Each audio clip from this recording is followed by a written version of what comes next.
What's up, everybody? This is Sean. This is Alan. This is Inside the Square, the wrestling podcast, coming at you every 2 weeks from sunny St. Mary's, California, Maryland. What's good, Big Daddy? Fastlane. Fastlane is coming up. When is Fastlane, pray tell? I think October 7th. A lot of big matches, a lot of stuff going on. Let's get to it. All right.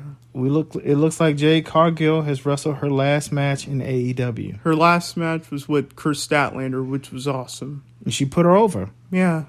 Now, we've talked about Jade Cargill ad nauseum on the podcast over the last, year and some change, last couple of years. Year and a half. Yeah, she's been hot. She's been nuclear fire hot. And to her credit, she's improved in the ring dramatically. She had the TBS championship forever. Like 500 and some days. Yeah, that's a long time, B. It's like they made that belt for her. Yeah, to win it. Yeah, and it was never, for her, she was never really a mid-card belt person. She was a main event person. Yeah, her belt felt like it was the women's championship. Yeah. So it was kind of weird. Jade Cargill had a lot of really good matches. She had some okay matches, and she had a few good ones here and there. Like with Athena. Yeah. Athena was a really good wrestler, too, though. Yeah. Now she's in Ring of Honor, killing it. Yeah, she's their champ. Yeah. So it looks like Jade Cargill is going to be going to WWE. Yeah. I don't know how I feel about that. Mm-hmm. It's going to be weird. It's going to be weird. Like, they might sign Ricky Starks. Well, we're going to get to that in a little bit, too. But, yeah, it looks like she's going to be going to WWE. A lot of shakeups at WWE over the last couple weeks. When I say WWE, I mean TKO. Since the merger with UFC, a lot of shakeups. I was reading one article where they talking about Vince McMahon. He outranks in that structure. He outranks Dana White. Yeah, he outranks the president. And I guess Dana White's no longer the president of UFC. That is crazy. It is crazy. But, Vince sold the company, became CEO, chairman of the board, whatever, what have you. And it's just like, what are they going to do? I mean, they got two successful business models competing with each other. And their employees, they got laid off. Yeah, they laid off, about 100 people? Yeah, 1,100 releases. Yeah, and most of those were not talent related. They were like management and business related. Yeah, that's crazy. But they did release some talent. Some of the big shakeups, some of the big releases. The Dyad, and Elias, which is weird, man. Elias was a main eventer in my opinion. So I'm wondering who's going to be next to go. Some of these guys have big contracts, like Bobby Lashley, like Seth Rollins, like Roman Reigns, or like Imperium. Brock. Well, they don't have big contracts. Like Brock Lesnar, who's a part timer. You're gonna back up a money truck, pay this dude $3 million to wrestle 10 matches? I don't know. I think Brock Lesnar's finally gonna leave and retire for good. I don't think he's going to ever retire for good as long as he can come in and make a couple $1 million for part-time work. Or win one more title. I don't know, man. I don't know. The more, I used to like Brock Lesnar a lot, but the more I saw his character come out, especially when he was fighting in UFC, some of the stuff he would say, I don't know. I began not to like him as much. Yeah. I became less of a fan. You liked his matches with Roman Reigns. He had some good matches with Roman. He's had a lot of good matches with a lot of people. His match with Cody Rhodes was epic. Yeah. I think his 3 matches with Cody Rhodes is probably the best work he's done in the last couple of years. Yeah. He loved Cody Rhodes. I don't know about love, but he put him over, and it was competitive. Very competitive. And they didn't have to be competitive with him. And you've seen him in squash matches with people before. I liked his matches with Cody Rhodes, and I like the humility he showed after he lost, which it seemed like that was not scripted. Nah, that was passing of the torch. Yeah, and it kind of threw me off, too, because I was like, Brock never does that. No. But he did it with him. You know what I mean? Yeah. So it was kind of weird. As far as Elias, getting cut, I feel kind of weird about that, man. That dude was a good wrestler. Amazing.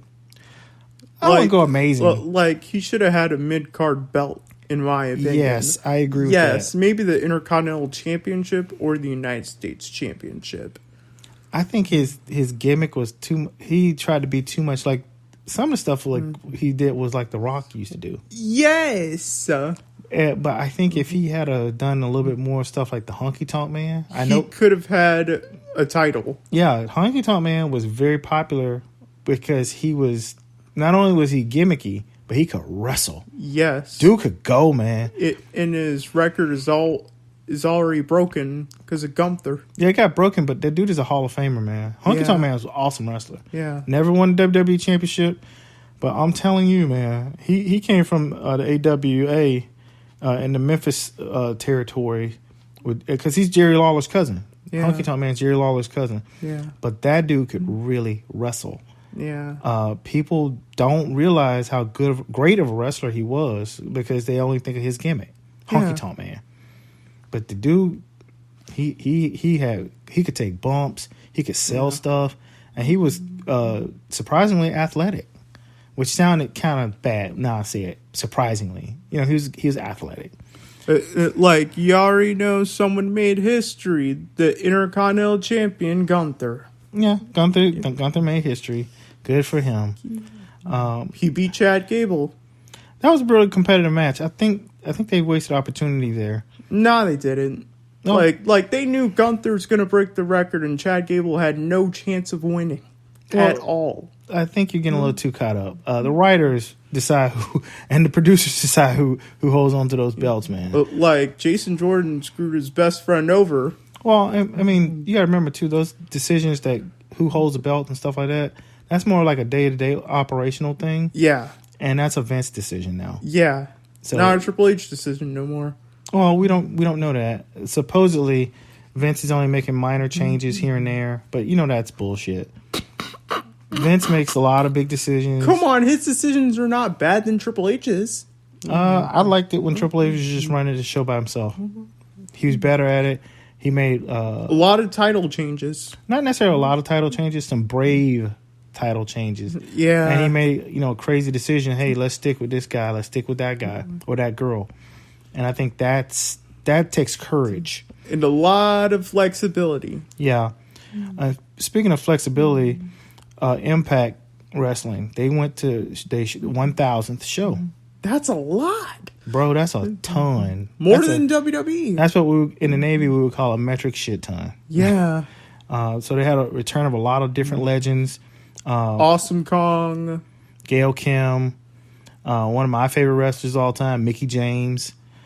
She was awesome when she came out. And it was fun. It was fun to see her because she came out and they had like a lot of the modern wrestlers. They had Trinity, their current Impact Women's Champion. The Knockouts Champion. I should say Women's Champion. Knockouts Champion.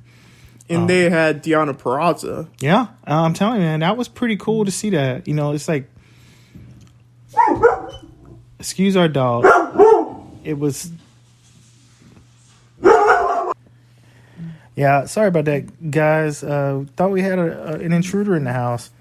Our dog, Bubby, he's a big lab mix, about 100-pound dog. Dude went straight to the door. But in all honesty, it was just our cats. But, he's doing his job. He's a good dog. Thanks, Bubby. Good boy. Back to what we're talking about. Yeah, it's a lot of stuff, man, with Impact. And like I said, Moose, he grabbed himself a briefcase. That's a good one. What do you think about that? Amazing. I think they're setting it up for him to win the belt from Alex Shelley. That's going to be really good. I mean, what do you think? I actually agree with that. Another big change that happened from Impact 1000, Chris Sabin. How many times has that dude won the X Division Championship? 10 times. That's crazy. He beat it from Leo Rush. I think that which is crazy. No, I think that was a smart move, man. Yeah. When you think of Impact, you don't think of Leo Rush. Yeah. I kind of soured with him when all the stuff came out. Multiple times. Yeah. When all the stuff came out about him and WWE and the travel, and how he didn't want to be treated like a rookie, even though he was a rookie. He didn't want to be treated like a rookie. He wanted to be a star. Yeah, and to be honest with you, he's been wrestling on the indie circuit for a long time. Most of his life. They just treat him like a kid. Well, they didn't treat him like a kid. They treated him like someone who's new. Yeah. And that's how they do with new wrestlers. Hey, grab our bags. Hey, do this, do that. And that's what they wanted to do. I mean, I know it sounds bad, but that's how, when someone says, oh, that's hazing, a lot of times that's rite of passage, especially for fraternity like professional wrestlers. There are only so many of them. Yeah, it is. So you're going to work with a dude that don't respect you, don't respect the hustle, the game you done put in, the time you done been training, to say, I'm not doing that. I don't know. I don't know how I will feel. I know as someone who's, belonged to a fraternity of sorts that, the new dude got to pay his dues like you did. Yeah. And he basically skipped to the head of the line. But, everyone manages things differently. He did, and that's why he didn't last in WWE. No, I didn't. He did the same thing. Well, no, I shouldn't say he did the same thing. He wrestled a long time in MCW, Maryland Championship Wrestling. Yeah, he did. And he was a good wrestler. Yeah. With them too. And that was before he went to NXT, and he wrestled really well in NXT. He was really good in NXT. Yeah, he's been around, man. Yeah, he's been around. He's been wrestling for a long time. They just don't give him the credit. I don't know about that, man. I think with some of the stuff he does, he burns his bridges, and then you also got to remember he's limited by some of his matches because he's not very big. No, he isn't. I bet he doesn't even weigh 160 pounds. No. He's a very... If you have never seen Leo Rush, just Google him. He's very slight. And Google his matches. He has some crazy matches. He puts on some really good shows. Yeah. To be such, a lightweight dude. Very good in the ring. Good storyteller. Yeah. But like I said, it's just the stuff backstage, it's the heat backstage, you can't get past it. He can't get past it. No, he can't. He just can't get past it. Return of Team 3D. Amazing. I knew you were going to say that. We got one amazing from Alan, guys. It was weird to see Bubba Ray and Devon. Oh, Bully Ray and Devon, whatever they kind of call him now. Like, Bully Ray he's still a heel, but he has to do it for the fans. Well, that's the thing, though. People love them, man. Yeah. They were one of the most popular tag teams in WWE history. Yeah. Them and the Hardy Boys. And it's kind of weird that they wrestled on Impact before, and now they back on Impact. That's amazing. And people didn't think Devon was going to ever come back, and he did. Which is interesting. And he still looks good. These guys are in their 50s. They should be in their late 40s, early 50s now. Yeah. And they still out here performing. So it's interesting. Tommy Dreamer, he's a champion again. I don't think I agree with that. I don't either, but he had to pay homage to Terry Funk. Thank you, Terry Funk. You were amazing. I don't know, man. I think that sometimes these companies, they get too caught up in nostalgia with the old stars. And we talked about this before. They get caught up with the old stars so they don't develop the new stars. So it's kind of like, I don't know. I get caught up with it too because at the same time I love to see the old stars come out like last night with The Rock. When he came out, you heard me down. I was screaming like a mug. I'm like, oh my God, Alan, it's The Rock. Oh my God. Because when they played his music, I was like, oh snap, here he comes. And he looked good. I know Roman Reigns could be in trouble. And he beat the hell out of Austin Theory. Yeah. And that's the thing, too. You had him, you had Pat McAfee, and man, those dudes are, Pat McAfee does his football stuff now, but he is so good. And he's funny. That's what I'm saying. He's hilarious. I don't know what kind of contract he's under with WWE now, probably a part-timer. Yeah. But that dude, man, get that dude behind a microphone. Yeah. You imagine him and LA Knight in a tag team? That would be pretty good. That would be so good. Yeah, I think that'd be really good. Speaking of older wrestlers coming back, Nia Jax came back. That is amazing. She beat the holy hell out of Rhea Ripley. And Raquel Rodriguez. Yeah, but she beat the hell out of Rhea Ripley. Yeah. Made her look small. And it was like a beat down. Yeah. And I was enjoying every minute of it. Yeah. It was good, man. Like, she caused Raquel Rodriguez the title. Yeah, she did. But does Nia Jax go to the front of the line? I think so. Yeah. And what did they do with her? Because I think her and Tamina's still signed. They should have one of those people join the bloodline. Yeah. I think Tamina would be better than Nia Jax, but Nia Jax is very good behind the mic. Yeah. She says crazy stuff. Yeah. And she's very mean-spirited the way she does stuff, too. So I don't know. I think she'd be really good with the bloodline. But, we'll see what they do. I think Nia Jax is going to take that title off of Rhea Ripley. She's good, man. Yeah. She slimmed down. She looks good. And she moves around the ring a lot better than she did. I know she has problems with her knees and stuff. But I really believe that if they put her in the bloodline, it'd be the smart thing to do. Yeah. I think it'd be the smart thing to do. But we're not going to spend too much time left on that one. On the AEW, what do you think about MJF right now? Amazing. He's killing it, bro. As usual. I love the little thing they got, the promo he has with the Scott Steiner chainmail on his head. It's hilarious. It's a good homage, man. And with Samoa Joe. Yes. And it's funny because Scott Steiner hates Samoa Joe. Dang. Have you ever seen stuff he said about him? Not really. Call of Duty. Scott Steiner is unhinged. He's become more unhinged the older he gets. He did not like Triple H for some reason. He hates Triple H. Why? He just, he felt like Triple H was the dude that was giving everything. They were rivals. Rival companies, WCW, WWE. Triple H was their big star for a while. And Scott Steiner was one of their big stars in WCW. So when Vince bought the company, he brought him over. That's rough. Yeah, they thought they'd have some good matches, and Scott Steiner had some terrible matches. Yeah. He's had some terrible matches in WWE. He's at the end of his prime, kind of out of shape. When I say out of shape for Scott Steiner, I mean like he couldn't really move around like he used to when he was with the Steiner brothers. So it's kind of weird, saying that, but you could tell he was like gassed in the middle of matches. He couldn't really perform. But Scott Steiner hates Samoa Joe. He says some things about his weight, about how he's not good in the ring, and all this other stuff. And I'm like, that's saying something, because Joe is underrated. Joe's underrated. Joe's been Impact champion.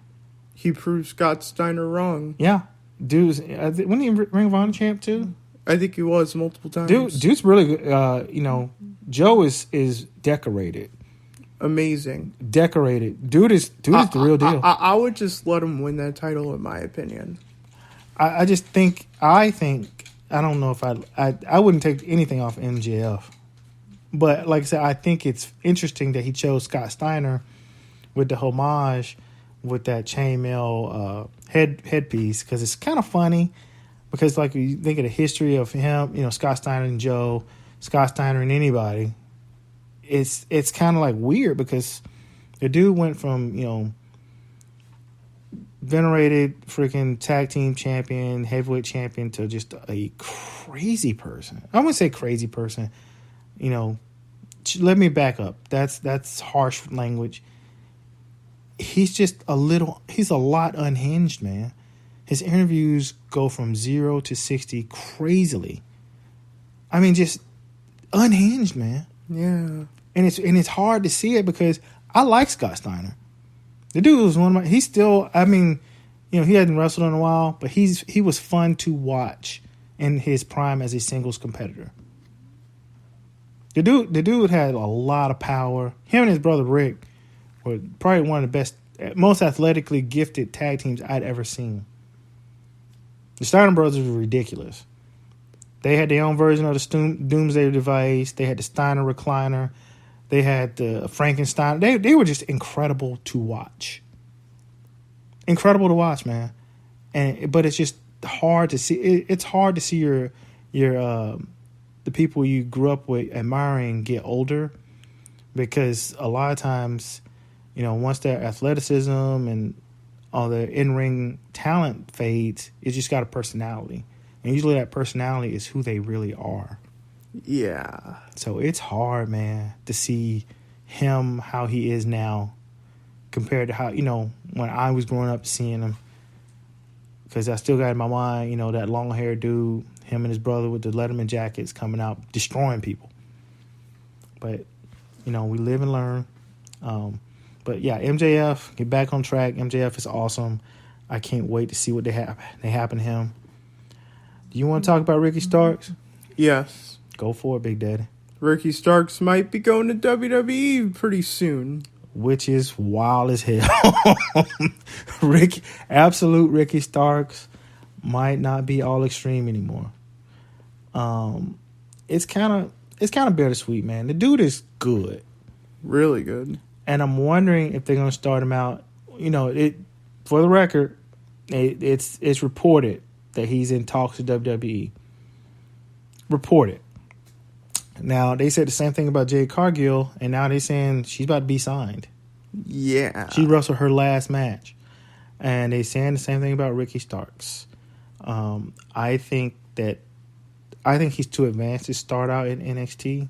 But I do realize he's very young, and they would probably want him to win an NXT belt first. Yeah. Because they don't want him to get lost in the main roster. Against Carmelo Hayes? He's a better wrestler and talker than Carmelo Hayes. Carmelo Hayes, he can back it up sometimes. I'm not a fan of Carmelo Hayes like you are. But he puts on really good matches. Like clean matches without Trick Williams. He does. But let me tell you something about Carmelo Hayes.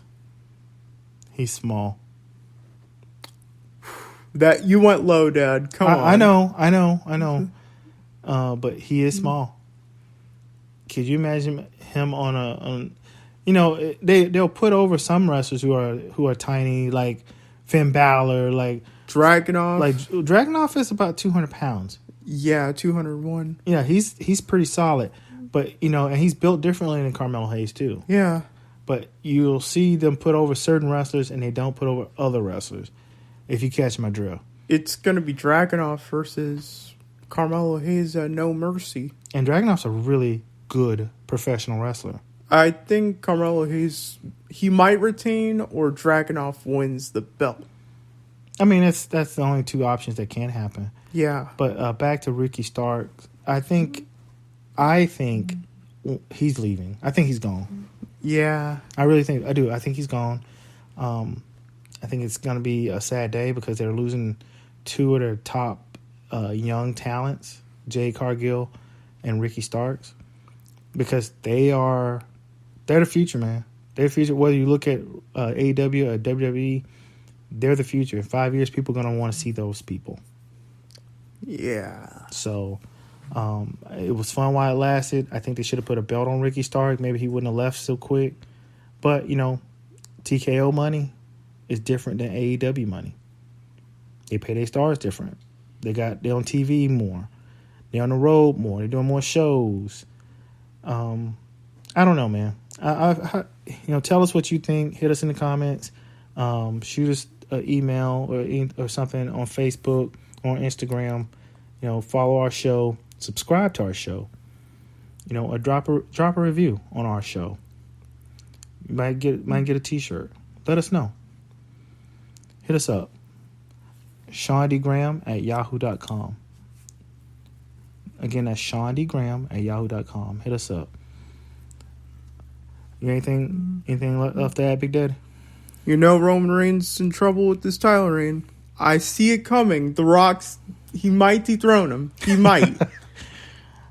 Because I don't like Roman Reigns, period. You need to put it up and smoke it, brother, because that's a pipe dream. Until next time, I see you down the road. Bye. Bye.